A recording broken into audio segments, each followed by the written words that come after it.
अरे काय काय हो, काय काय मच्छी आहे, चिकन आहे, मटन आहे. काय देऊ? बोकड्याचं मटण आहे का? मग आहे ना. बोकड्या चांगला आहे का? कसं आहे आता टायफॉइडची साथ झाली आहे. कसं आहे आता 1 महिना भेटणार नाही. आज खाऊन घेऊ म्हणलं भाऊ बोकड्याचं पोटभर, बरोबर आहे की नाही? सांगा मग किती करू बोकड्याचं मटन?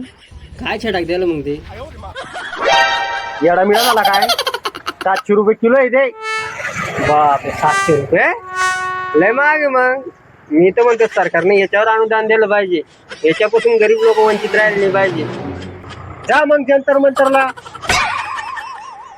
जंतर मंतर जाऊ दे. 700 रुपये किलो म्हणजे 350 अर्धा किलो, 175 पावशेर. मग 150 रुपये पावशेर लावून टाकणार आहे. अरे मटणाचा कोणी भाव करतं का? बाप्पा, मटणाचा भाव करत नाही का मग? अरे बार्गेनिंग करणं हा माणसाचा जन्मसिद्ध हक्क आहे. म्हणून तरी मटणाचे भाव वाढत चालले. भाव करते का म्हणजे? अरे जायना रे भाऊ, तू जायना रे भाऊ. अरे लावून टाक ना मग 150 रुपये रे. अरे तू जाय ना भाऊ, इथे बघणीचा टाइम आहे. अरे दे भाऊ. अरे तू जाय ना. एक काम कर ना मग, बॉयलर घे. अरे ते बॉयलर खात नाही भाऊ मी. ते खाल्लं की मधून आवाज येतो रात्री झोपल्यावर. दे येस लावून टाक. चाल बोल, किती पाहिजे तुला? हा, नक्टभर दे ना मग. नक्टभर?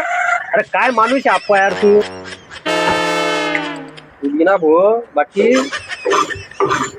जाऊ द्या. काय म्हणतो? आणि हाडकाचं नको ते बरं.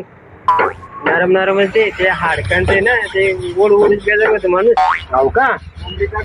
गर्दनचे बी टाक, चाप बी टाक, मांडी बी टाक बरं, आणि कमराचं बी टाक जो. मी काय म्हणतो ते गोदडी का काय ते बी टाकतो. अरे गोदडी नाही रे, गोजिडी. हा तेच. नक्टभर मटण घेतोय. हे बी टाक, ते बी टाक. बेजाचा पत्ता आहे का? काय म्हणतो बेजानी?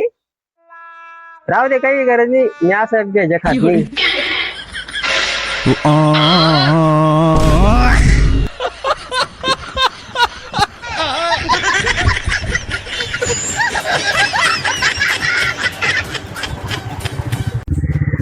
मग पोराव काय चालू?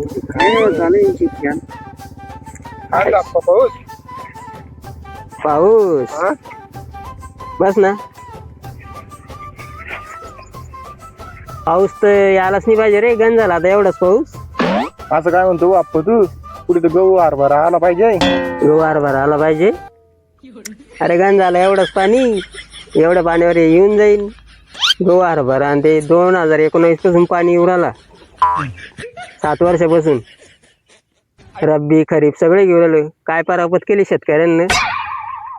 खताचे भाव वाढून गेले चाले. खताचे भाव वाढले. मंत्री साहेबांनी सांगितले का स्वसा म्हणे. स्वसा तुझे काय म्हणणं आहे मग? आता एवढ्या वर्ष राहायला पाहिजे का शेतकरी? एवढ्यावरच राहायला पाहिजे.